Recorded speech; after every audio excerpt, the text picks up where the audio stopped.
So let's start. We are going to run two sets of questions that have been prepared for this panel. The first set is prepared by a group of school kids. So there will be quite a few questions coming from the first grade, 6 years old, the CP. You know, these are very, very young.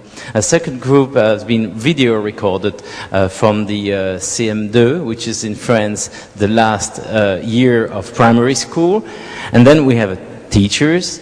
And after that, a second set of questions have been prepared by our committee and by us for this discussion. So why don't we launch, if you don't mind? Yeah, the questions are in French, and we will translate them, or as you wish, you can translate them yourselves, depending on who decides to answer that. Let's go. Combien de temps ça prend pour dire le mot fraise de la Terre à Mercure? Comment on fait pour parler de la Terre jusqu'à Pluton? So these first questions are, I mean, I will probably address this question first to Jean-Francois. You understand the question, maybe I can translate. The question is, how much time does it get to communicate, basically, from the Earth to Pluto? And if you say the word fraise, how much time it would take? I don't know by heart the distances, but I guess it's a few hours for Pluton, if not a few days.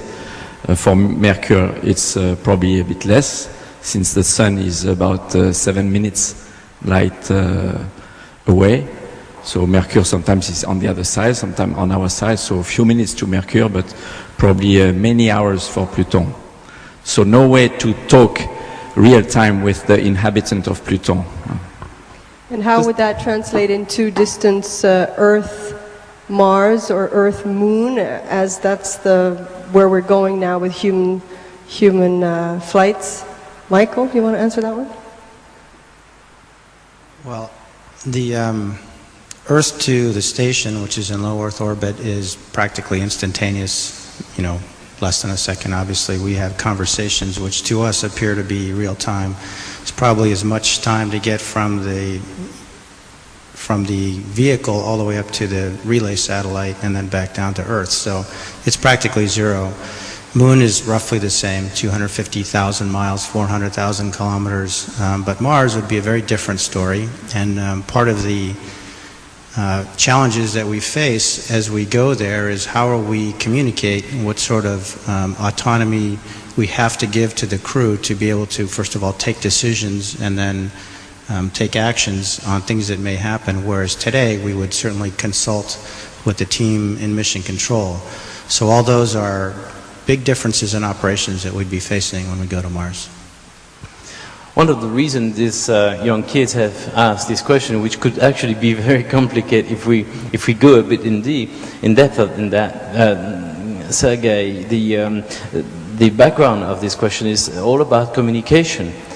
You get an instruction or you have a problem, how do you transfer these problems to the ground, and how do you actually survive these difficulties of being remote in the space station? You know, when we flew on space station, especially initially on the first stage when we flew on Expedition 1, majority of communication we had through ground stations. And of course you can communicate only when you are in ground station site, direct site. So basically it means that in 1.5 hours of orbit you have communication from 5-10 minutes up to 25 minutes. So even if we fly around the Earth, it doesn't mean that we can communicate all the time. Right now with communication on the station now, we are able to talk to the ground every minute, basically, except few minutes maybe for satellite handover. But I think that's what we discuss among our specialists and engineers, that if we look at the station as the future outpost for our preparation, our training for further missions, for missions to Moon, Mars and further, we probably need to operate more in autonomous mode. When we make decision on board, we probably have to have some kind of technical tools to have capability to make decision on board and to be able to solve the problems on board. And we can start training to these future missions now. I think you're particularly well placed to talk about that. I remember we called you the last Soviet citizen when you were up there on board after the flight with Helen Sharman, and you definitely had to improvise everything, including repair, and you didn't have a way to get provision and even if you have provision, it cannot be delivered immediately. If you have problems, sometimes it takes a few weeks on ground to prepare equipment and maybe send it up on next progress. So delivery for tools or equipment may take several weeks. Leo, you had, when you talk about communication, we talk also about culture and languages. Can you give us your feedback about how this is actually taken by astronauts, how to train and adapt to the change and the difference in cultures and communication? Of course, astronaut training for the International Space Station, we spend a lot of time in training in different countries. So, of course, the training is probably the main part where we are learning how to deal and interface with our other cultures and other languages. So I had the chance of flying 10 years ago on the Mir space station, so I was a little bit prepared to the Russian and culture and language. But this is quite a big deal, I think, for the newcomers and the people who are starting training and have not been exposed to other languages, in particular the Russian language, in the past. So I think the training is a key thing for preparing for these aspects. And Satoshi, when we have an enormous difference between the cultures, how is this trained in Japan? Well, to me, it is very interesting and useful to have various kinds of crew members in a team, because crew members from different languages, culture, and specialty make a team, and the diversity is the key. I mean, we respect the differences with each other and enjoy them, and we make the most of each crew member's strong points so that the team as a whole works very well. So it's very interesting. Very good, thank you. I think that was an easy question. This was a 6 years old, so maybe we should move on to the 11 years old.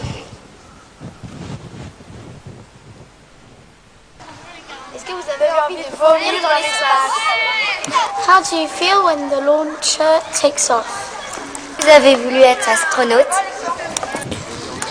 Est-ce qu'il se passe quelque chose de spécial pendant la traversée de l'atmosphère?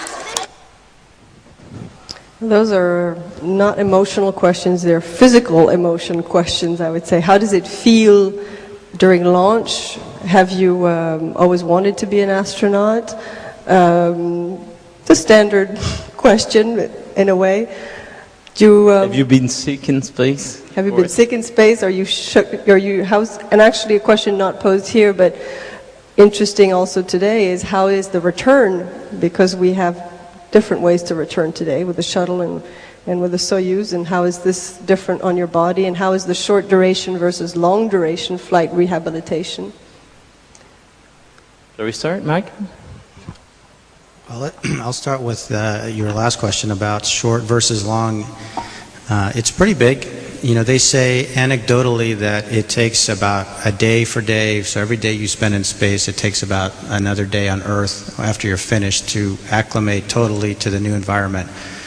I don't know if that's exactly true, but it seems pretty accurate. I had 3 short duration missions, and I think one thing is true for everybody, and that is that with each mission you feel better not only when you get into space but also when you come back. However, there are great differences between individuals. Some people feel lousy when they get into space, others feel great, and it may be that the person who feels lousy when they get into space, when they come back to Earth, they feel fine. Or some people feel fine all the time, and some people, unfortunately, feel lousy all the time. Between the short duration experiences, which I would say qualitatively after about a day or so, the vestibular symptoms are gone, and after, say, 10 days to 2 weeks, most of the sensations that things feel heavy, those have disappeared. Compared to long duration, 7 months, took probably about a week for the vestibular systems to completely disappear, and months to feel like it was the same when I get up out of a chair. So I don't know, what yardstick to apply to different people, but I would assume that the template is always the same, and that is that it gets easier each time, and that it's harder the longer you're in space. Yeah, you came back about a year ago from 7 months, and you're still feeling the weight on the knees and. Well, that just could be because I'm 7 months older. And how about for you, Sergei, who did that several times more than 6 months? 6 times? Yeah, 6 times total and 2 short duration flights. Does it ever get easier? Does it ever get better? Actually, I compare my first and second flight. My second flight was almost twice longer than my first flight. First flight was about 5 months, and second was a little more than 10. Actually, I didn't feel big difference, maybe because I already have experience. When you know what to expect, when you know even how to exercise in space to get yourself ready to meet gravity again, it helps a little bit. So the longer flight, the longer it takes to recover back, but experience helps. Jean-Francois, you are managing the Airbus parabolic flight from Bordeaux. So you are surrounded by people who are sick in general. Could you expand a little bit about this motion sickness in space? Less than 10% are taking the bag out of their pocket. So because we suggest very strongly to them to take the pills that help to prevent motion sickness. But as far as space flight, I think during launch there is definitely a sense of power.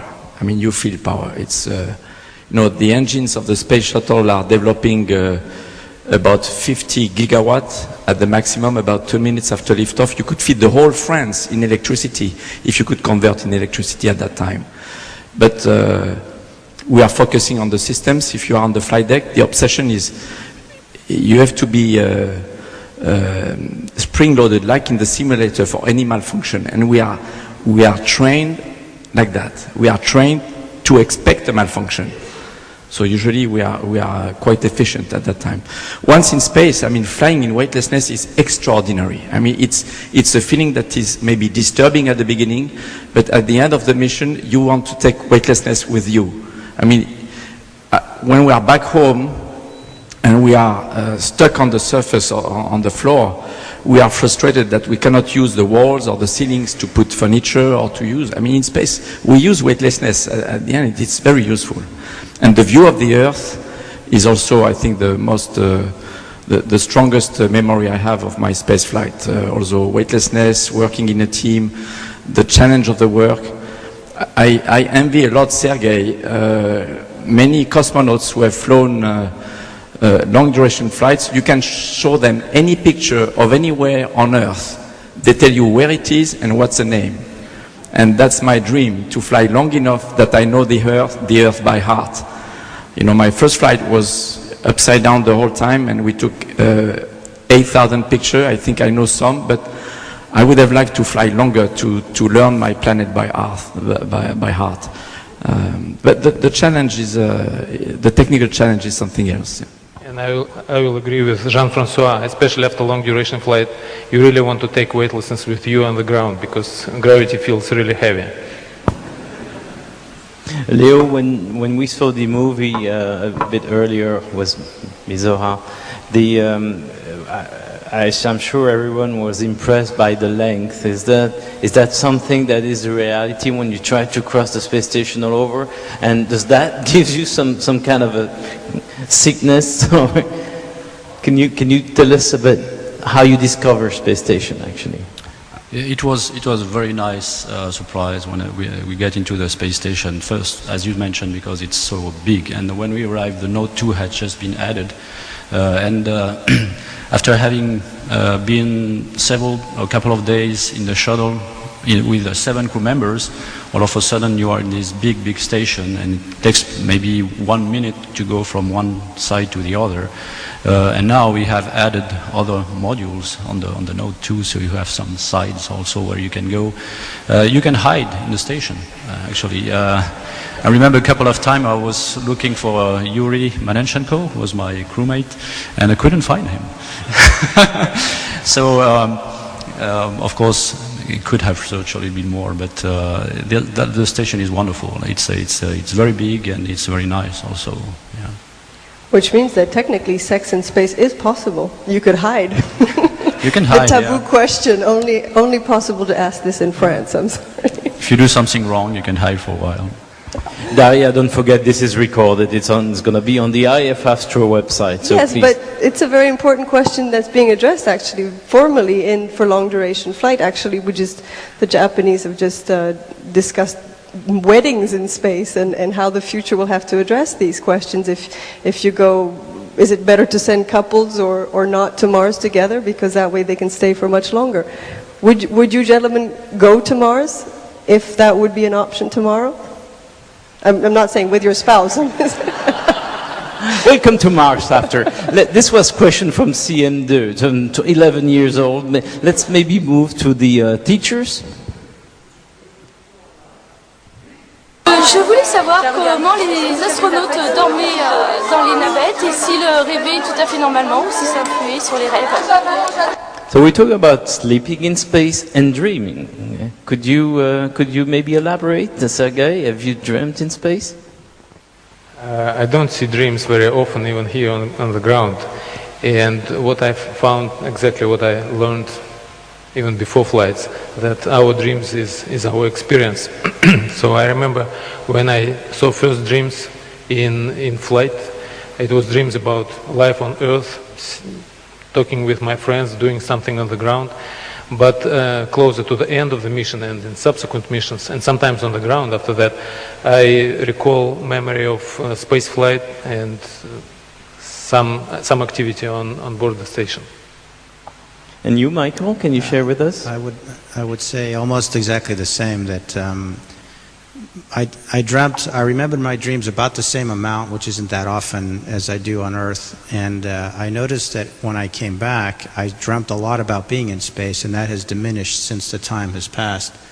One thing I wanted to comment on, though, it's hard to sleep in space.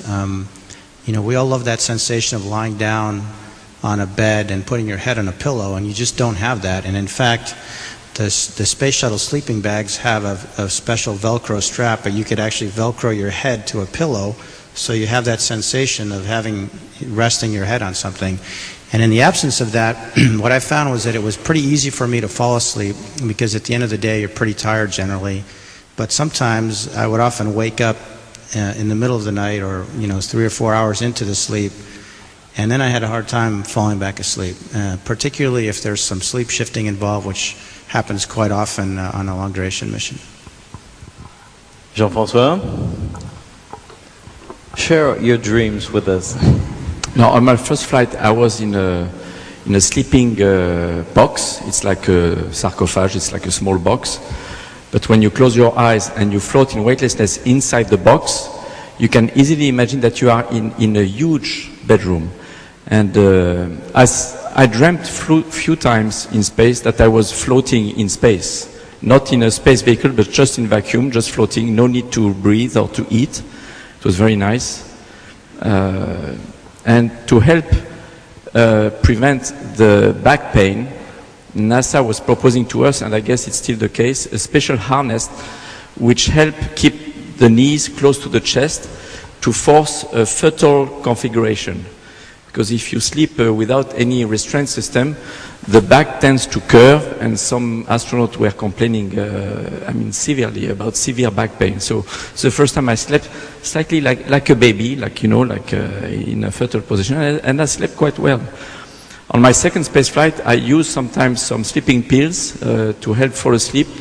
I had told myself, if I don't feel asleep 2 hours into the time where I should be in bed sleeping, I would take a sleeping pill, and once it gave me very strong hallucination, and I scared Ed Lou, who went to wake up Jerry Linenger, the medical doctor who were just back from here, and Jerry told Ed, check that Billy Bob is breathing. If he's breathing okay, then that's fine. And Ed was even more frightened by this suggestion, so he went to wake up Charlie Precourt in the cockpit, and he said, if we need to do an emergency deorbit prep now, don't count on Billy Bob. He's, I was seeing animals and people, but the next morning I woke up, I was fine. Satoshi, you preparing, you signed for Expedition 20, if I remember correctly, so you haven't flown yet. What is the dream about flying? Well, I'd like to sleep in the Japanese experiment module, as well as working there, if possible. So you've chosen your room already? Yeah. You've reserved reservations in advance? Yes. And it's a long duration flight that you're preparing. Are you being prepared differently for the long duration flight than your colleagues' short duration flights? Yes. A little bit different, but essentially the same. But the emphasis is more on the technical or skill-based, not the task-based ones. Leo, did you sleep in your home base in Columbus module? Actually, I didn't. I had my cabin was in the Russian service module, what they call the Cayuta, and I spent most of my flight there. And then when the next U.S. astronaut arrived on board, Garrett Reisman gave him the cabin and went to the Russian docking compartment, which was much more noisy. I'm sorry to be a little bit disappointing, but I don't remember my dreams usually, and I didn't in space either. But I noticed something for sleeping. I used to sleep on my stomach on the Earth, and so when I'm trying to do that in space, it never works. So I could rotate a lot of times and without sleeping. But I agree with Michael also that the sleep shifts were kind of disturbing. We had a big sleep shift during the flight, 10 hours, and then several small ones. And that's probably the main reason why I didn't sleep very well. Yeah, maybe you had the Velcro on your front head. That's why. Yeah, we can find something. Yeah, we have some bungees which work, makes it a little bit easier. But I didn't find the real right technique for sleeping well. Just a detail about the sleeping bag. The sleeping bag is not like the regular sleeping bag you buy when you go camping, because astronauts have found themselves outside the sleeping bag in the early flights. The sleeping bag we have has a zip that goes up to the neck. There are two openings for the two arms, so you cannot escape the sleeping bag while you're sleeping. And at the four corners, you have a special attachment device, and you can put the sleeping bag where you want. On my second space flight and third, I liked very much to fly on the ceiling of the mid-deck of the space shuttle facing down.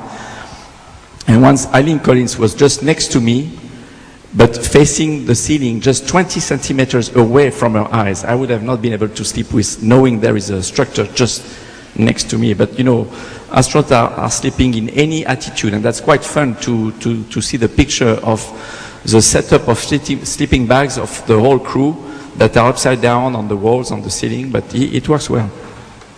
And if you don't attach yourself, if you're in your sleeping bag and you don't use the special attachment devices, as you call them, I don't know. You basically float through the station as you sleep? You probably don't float too far. You probably hit something on the way.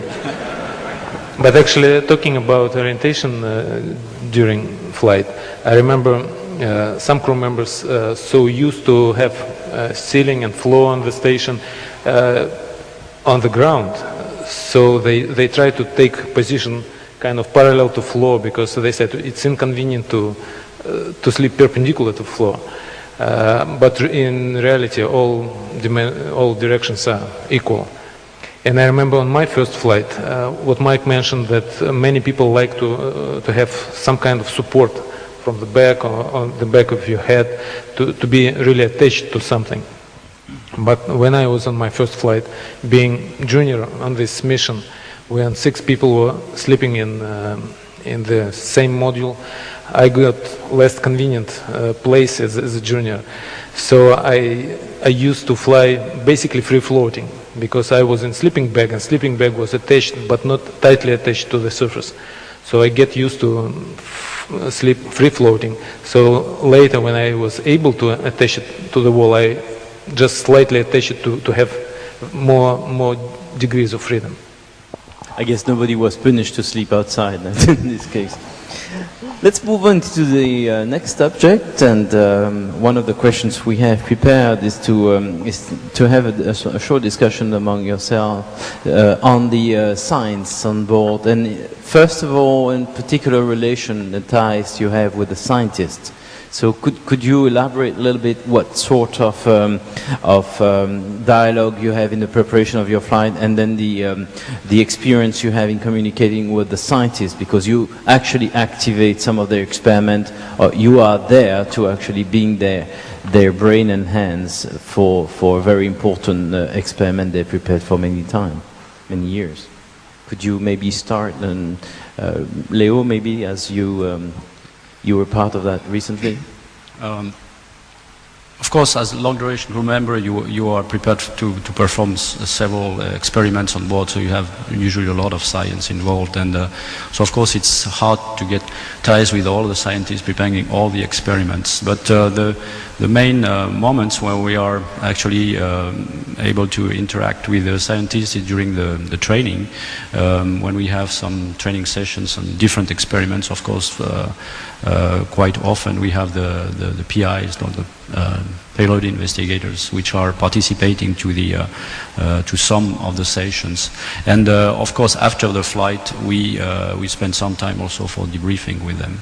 Unfortunately, as astronauts, we are mainly operators, I would say, so we are not too much involved in the science itself. So we are actually setting up the experiments on board, we are operating them, sometimes we are subjects, but we don't spend too much time studying the science itself, of course. And this is sometimes a little bit concerning, because we have questions, for instance, during PR events or PAO teleconference with the ground about the science, and we are not always very well prepared to answer to the pure science questions. But of course we end up knowing most of the scientists which are taking part to the research on board. So I guess you do have sometimes a difficulty to answer that question that comes all the time from the media. What are the major scientific achievements which were performed on board of the station? How do you get around that question, Jean-Francois, your own way? I had 2 intensive scientific missions. Science intensive. The first one was dedicated to planet Earth, Atlas 3. So we got a lot of briefings about the usefulness of those experiments. Essentially a different kind of sounders measuring concentration of 200 different kind of gases in the atmosphere. And the second flight we had to Mir, we had a lot of scientific experiments, especially biological experiments. And it is important for us to understand the purpose of the science, the interest of the science, although we don't do science in space, like Leopold said. And when we have good briefings beforehand, we are more conscious of how important is this task versus this other task. We need to know what is important, where we cannot fail at all, and where we can recover if we have, if we miss one move, one task once, then we can redo it. But it is very important to know what is important to not miss and succeed the first time. And what would you say the most difficult science experiment was in terms, whether you understood it or not, in terms of operation? The most difficult and then the most fun experiment in terms of science, if you have any. I can answer. The most fun, for me anyway, we had an experiment called Spheres, and let's see, during the very first ever live HD downlink from space, I could not remember what Spheres stood for, so I'm not about to try now.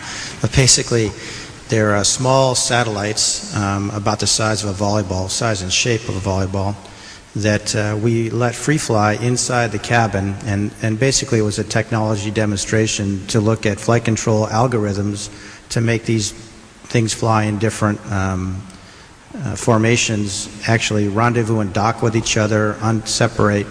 It was fascinating to watch. The idea is someday perhaps we could use an experiment like that to have a satellite fly around the external surface of the station, or maybe the space shuttle, to have a look at the inspection of the thermal protection system.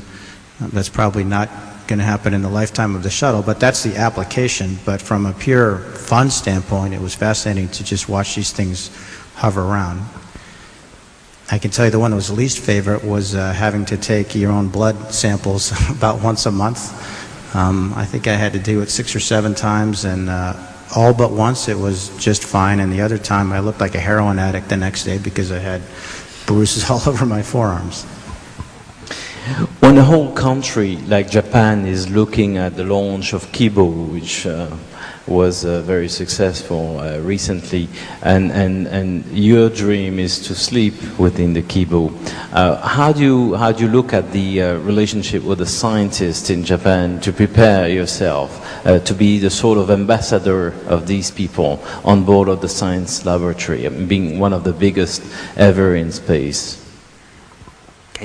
Well, I'd like to make the kind of trust relationship between the scientists and us, and plus I'd like to understand the meaning of the science and the significance of the experiments, and I'd like to be a kind of speaker to the public how important these experiments are. That's my objectives. How about you, Sergei? Over the 6 flights, do you feel very big differences in focus on science objectives from one mission to the other? That's what I wanted to say, that missions are different from each other, and every mission have own emphasis on different experiments. Talking about most interesting, it's difficult to talk about most interesting, most difficult, because sometimes it's difficult even to compare. One of most interesting experiments I had on Mir station was assembly of big truss. It was very interesting technology to assemble this truss with special alloy with the memory. So we hit special elements of this truss, and it make permanent connection one pieces to another. And we built pretty big truss, about 14 meters at that time. So that was that involved several EVAs. So that was pretty challenging activity at that point. And assembly itself was very interesting. So everything worked well, and I recall good memory from these experiments. If we talk about missions like Expedition 1 on International Space Station, I think the biggest experiment was to fit all pieces together, to activate the station and to see that pieces built in different countries by different groups of engineers will work together, and we will able to activate it. So, as I said, experiments are different from mission to mission. I think some fun experiments, and I had on my first and second space flight, is when you have to care about animals without doing anything bad to them, just to observe, to ensure they are right.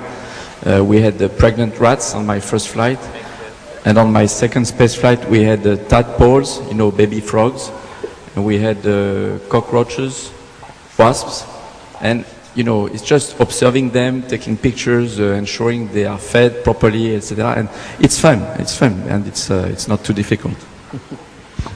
And maybe returning back to the first question, beginning of the questions about relationship with the scientific community, I can say that during long training on the ground and then during mission, when you talk to scientists during flight, you become part of their team.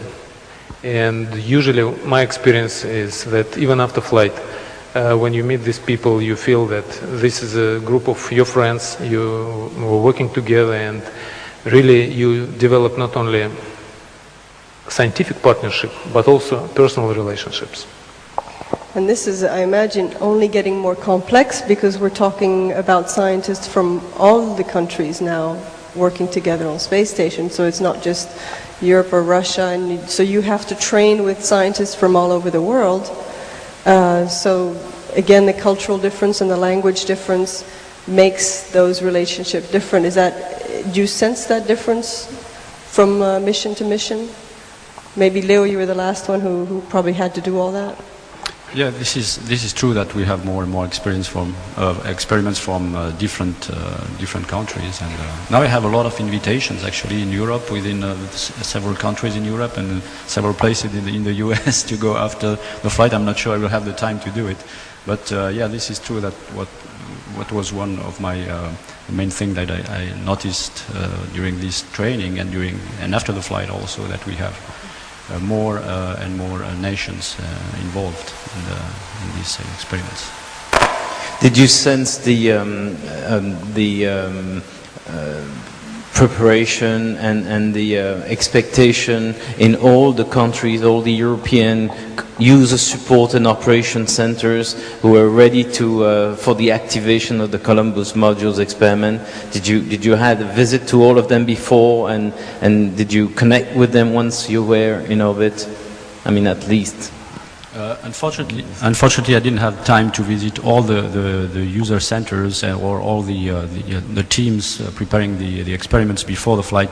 I'm sure I will do a little bit better after the flight in the coming months and years. But it's true that it's not always easy because of the number of experiments that we have. But coming back to the difficulty that we have when we are doing some experiments, I can mention a couple of them. For instance, I was working on a biology experiment during that flight, and I had to work in a small glove box with a lot of small objects. And this is typically something that we don't really like when we're working in zero-G. It's zero-G in itself, weightlessness is fantastic, but sometimes when you have to work, it's not that fun, that much fun. And this was one of the harder tasks I had to do in space to set up this biology experiment for the biolab, our biolab facility. But the second time it was much better. So you are, of course, your learning curve, but it's not always fun to work in zero-G, for sure. So we spoke about science, but we can also talk about technical achievements, and you guys had views which you've seen very closely this enormous and very complex build-up, actually, with your records of extravehicular assembly, extravehicular activity. You've seen many facets of the outside of the space station. Can you tell us about the technical achievement of this huge mechano? Well, I think Sergei said it very well, and it's amazing the fact that these pieces are manufactured all over the world by people who not only don't they speak the same language, but they don't have the same alphabet. They have different units of measurement, which has gotten us into trouble before. And nonetheless, thanks to a very systematic processing and attention to detail, they get up into space, and 99 times out of 100, or 999 out of 1,000, the things work first time. And we always practice, whether it's a spacewalk or an internal vehicular activity, inside maintenance. We always practice, what if this doesn't work and that doesn't work? We have backup plans, and of course, the things that happen tend to be the things that you haven't anticipated, and the things that we've anticipated, I guess we've studied them so hard that they just don't bother happening. But it's pretty amazing to see this huge structure growing, and after every shuttle flight, assembly flight that comes back, the crews always say, you know, the amazing thing is everything's working. That's very positive. That's very much because also the team on the ground and you have, while you're up there, a very strong relationship too, like we were talking about with the scientists. You develop a very strong relationship with the operators, with the mission control people, to help you optimize your time and your work up there as well, isn't it? Well, I think in his opening comments, Mr. Gerstenmaier was talking about a solar array problem where, you know, that was absolutely unanticipated, and the teams on the ground, I mean, it wasn't Apollo 13, but it was a very big achievement, and the crew and the ops team on the ground end up working as a unit. I think the guys on the ground work a lot harder than we do because they have more people and more tools at their disposal. But in the end, you're right, it's just cooperation between all the players involved, and there have been a couple of episodes like that, and knock on wood, they've all turned out well. Of course, servicing, like you have the experience of the Hubble Space Telescope servicing. Could you tell us a little and compare this, the activities related to these fine mechanics with the one Mike just explained on the station? Oh, that's true that the astronauts have a very strong sense of duty, and we feel strongly responsible, and we owe to the people on the ground, whether they are the scientists for the scientific experiment, the engineers who have prepared the hardware, the instructors who trust us, who trained us. When I was training to capture the Hubble Space Telescope, which was wobbling in the simulator because it was not using fine gyroscopes, I was told, you will capture it after sunrise. The telescope will be catching back the sun, and so it may be moving. It's $6 billion in your hand. Don't miss it, okay? But we train, and when you train, if in your mind you think this is the truth, I am really in space, my life is really at stake, the mission is really at stake, you force yourself to perform well. And if you stress too much in space, you just tell yourself, once you are in space, this is just training, and then it works well. When Columbus was taken and put on the station, what were you thinking at that time? What was I thinking? Of course, that was a very emotional moment when we were closing to the final docking of Columbus. I was in charge of bolting Columbus right after. But of course, you are thinking of all the people who have been working and preparing for several years. I think I could say a couple of decades when the program started. So of course, as we say that we are the tip of the arm, you are finishing the work, but there are a lot of people before you who worked a lot. We were expecting Columbus to fly earlier, and finally we did it. So it was a very, very big emotional moment, and thinking about all the team on the ground. Sergei, how would you compare the Mir environment, the space station environment, in terms of technical achievements and lessons learned from one to the other? We saw actually a lot of inherited things from Mir to ISS. Actually, in the beginning, service module of International Space Station is very close in design and construction with core module of Mir station. And many systems that were developed and tested during many months and years of Mir flight were used on International Space Station. And when Yuri Gidzenko and I, we both flew Mir expeditions before. We found ourselves that even when we tried to put some things behind the panel, we put the same thing at about the same place. So we even inherit the kind of location scheme for storage. Although, of course, with new development, new design. We have a lot of things improved and upgrade. We try to use as much experience and good things from previous experience.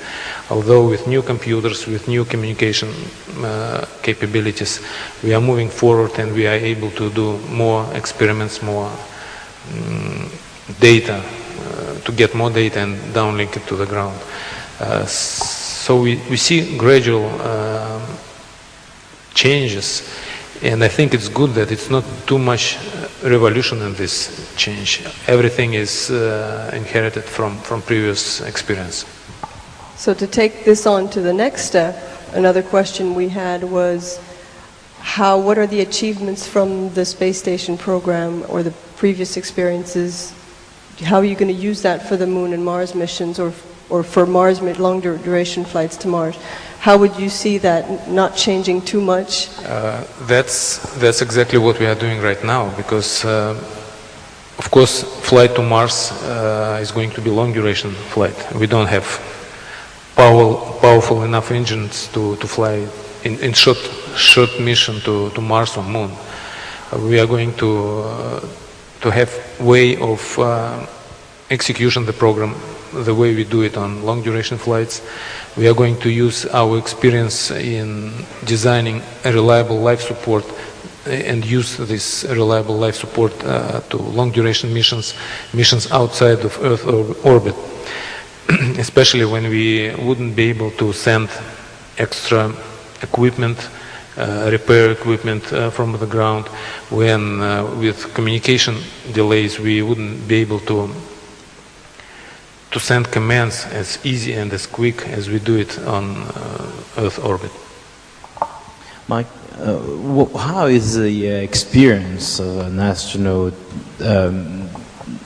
used in the context of the planning or in the context of the conception of the future Moon, Mars missions? Well, between missions as a NASA astronaut anyway, we have a technical assignment, which means that we sort of finish the debriefing and any public relations activities that we have, and we start working really as a consultant. And so we have consultants on the shuttle program, the station program, and now the constellation program. And like a consultant, we don't have very much decision-making authority often, but our input is taken into account because there's some relevance to the experience, and I think it's been that way historically, really, since the very early days of the Mercury program. And now the more experience, the larger body of knowledge that we have, certainly we're taking those into account when we're designing the new vehicle, and we have a very big participation in the Orion capsule development, etc. And how is this experience passed on from experienced astronaut to future astronauts? How the astronauts are discussing among themselves to get the experience flown from those who have got the flight experience and those who are about to have it? Satoshi. Well, it's very nice to listen to the precious experience of the astronauts there, and it helps a lot for us. And plus it seems to be that by utilizing the space station very much, we can increase the development of the next generation spacecraft. I mean, for example, testing new materials under harsh space environment is very good, so we can test the new subjects. Or,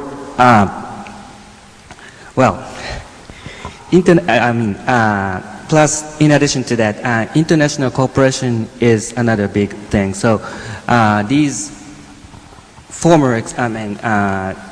current experience will help us a lot in the future, I believe.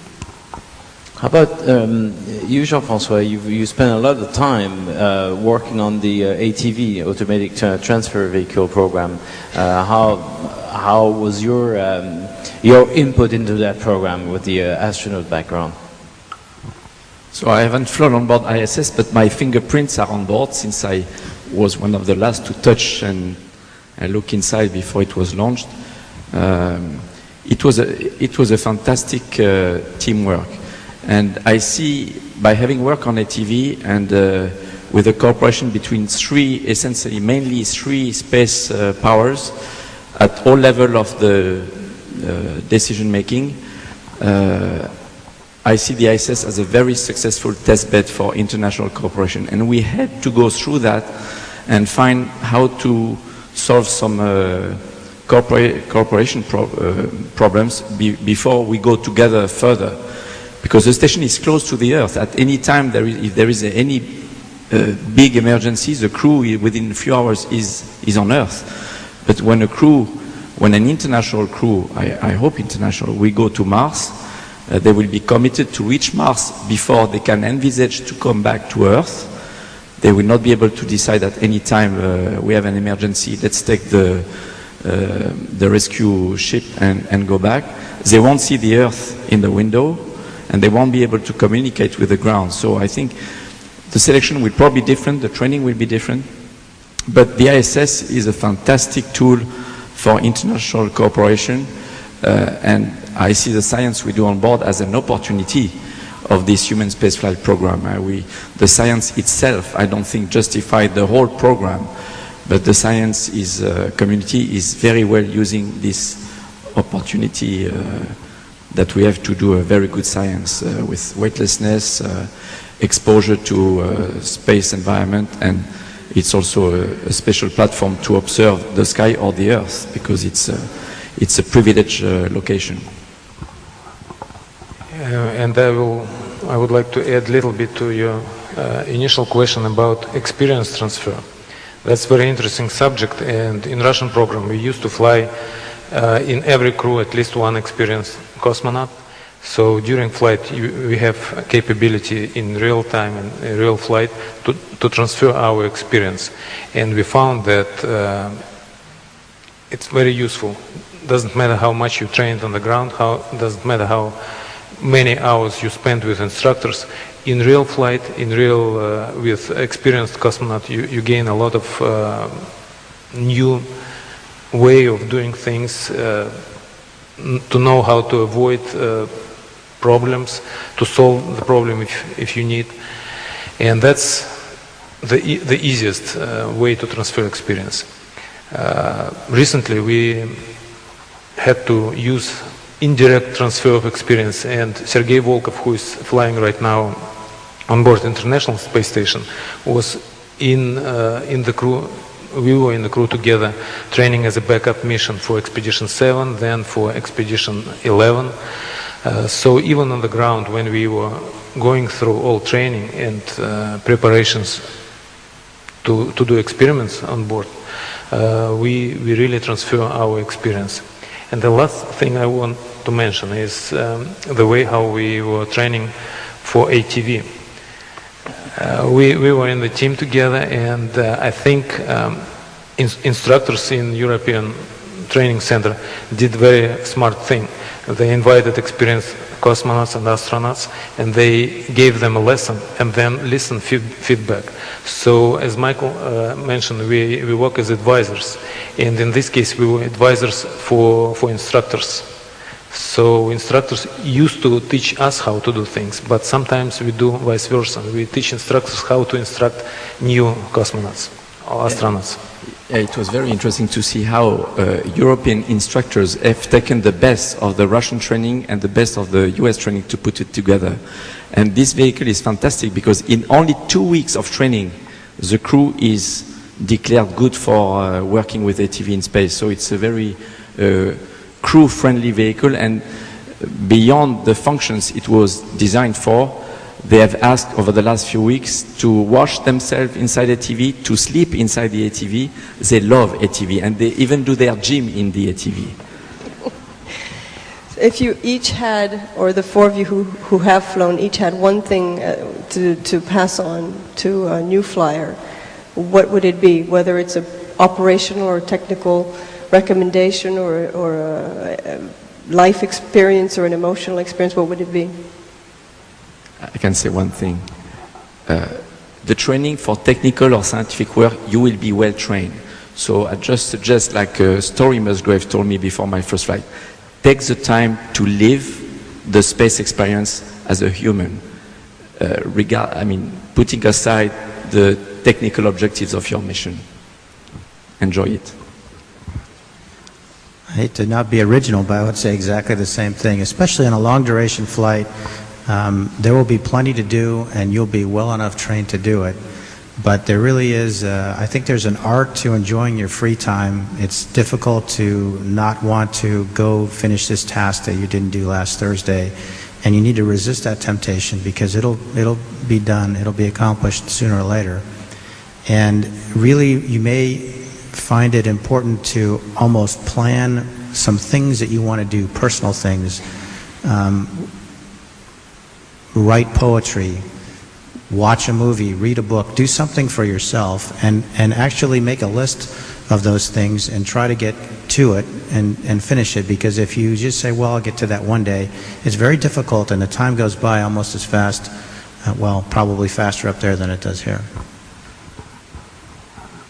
Yeah, I agree also that the technical aspects are not hard to hand over to the others. And actually we have, when a new astronaut is arriving in the station, we have a big handover book that we go through, and it takes a few days to go through all of it. So technical aspects is covered by the training, so I think that's not what the newcomers want to know. They usually want to know about the daily life, which is much less covered by the training. They want to know about the small details of daily life, and this is probably the hardest thing to pass, because there is a lot of things that you just leave, but it's hard to put it in words sometimes.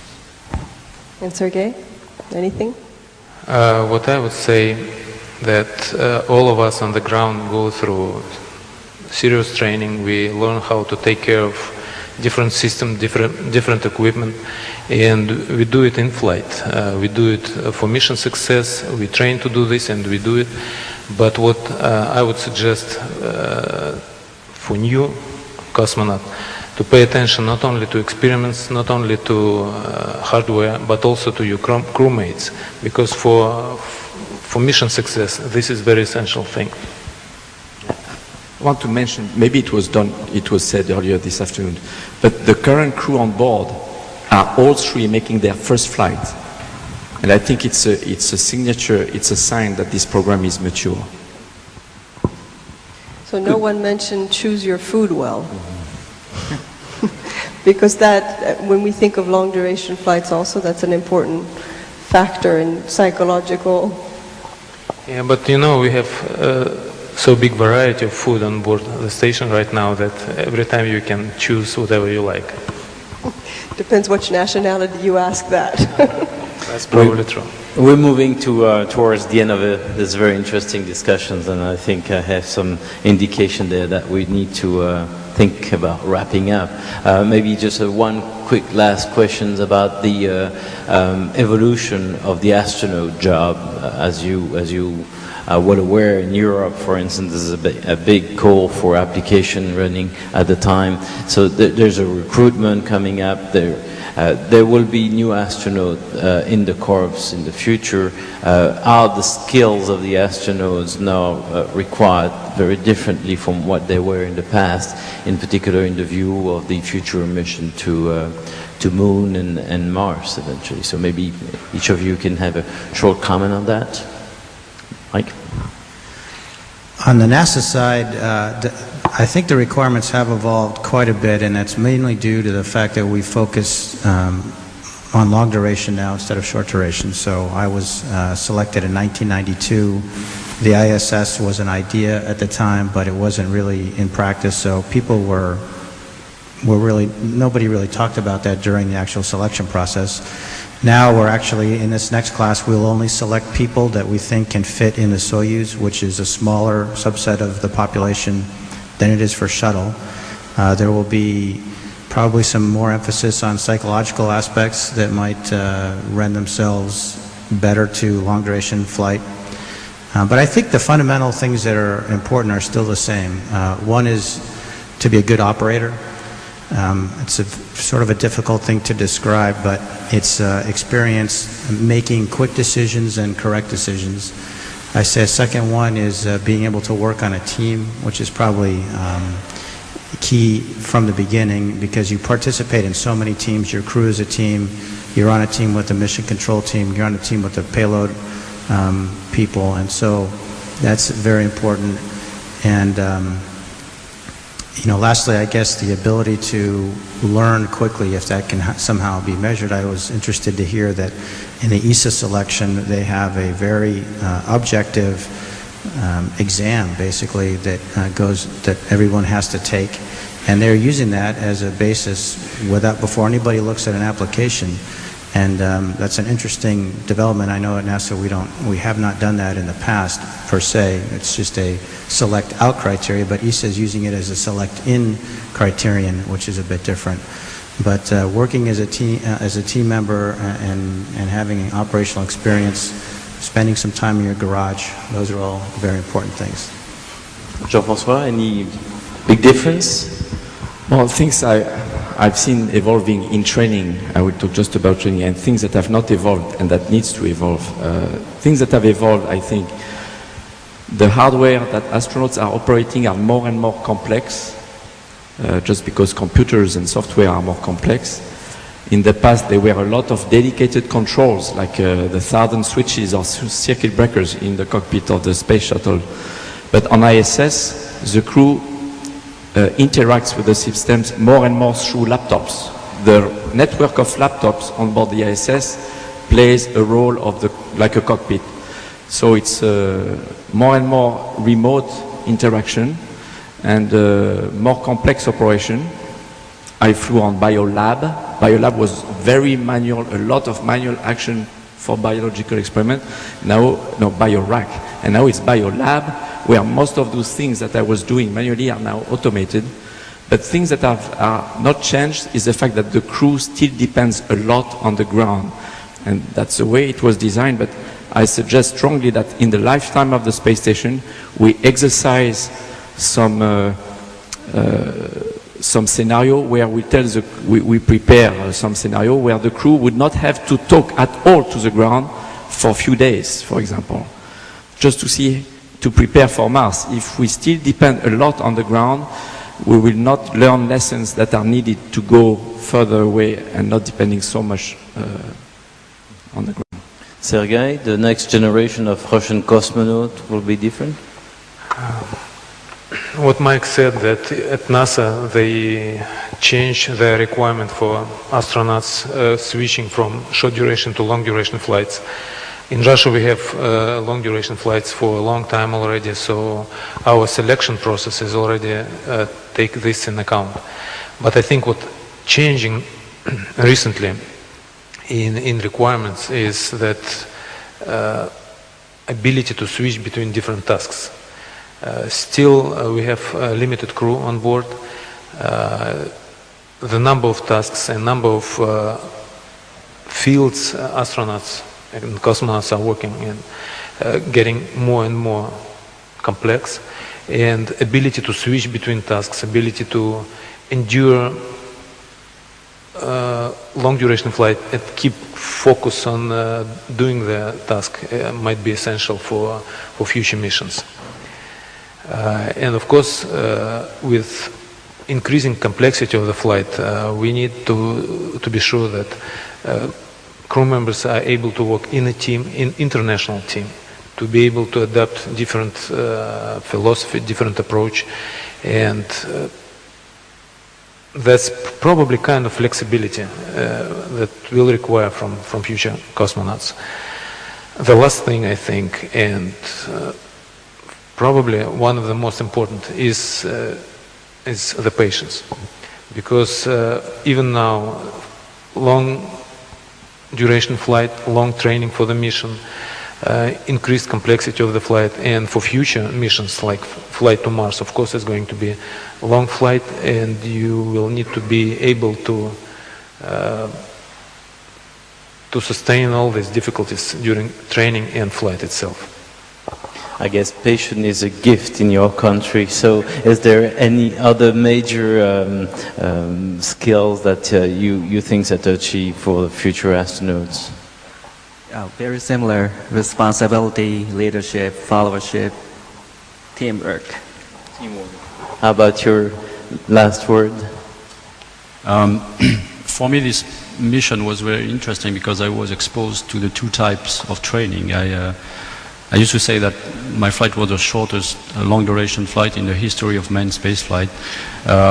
Actually that was true. I had more time with the shuttle docked than without it. So it was very obvious to me of the difference of cultures between the short duration flights and long duration flights. And I think that's here the key thing that which is going to change the future. We are going to prepare people for flying long duration in a multi-cultural and international environment, and that's probably where we go, at least for the next 10 years. Well, thank you. I think Daria, and we were really lucky to have such a panel and spend an hour with you. We would like to thank each one of you to have spent this time with us and give us your frank answers to all these questions. Thank you to all of you.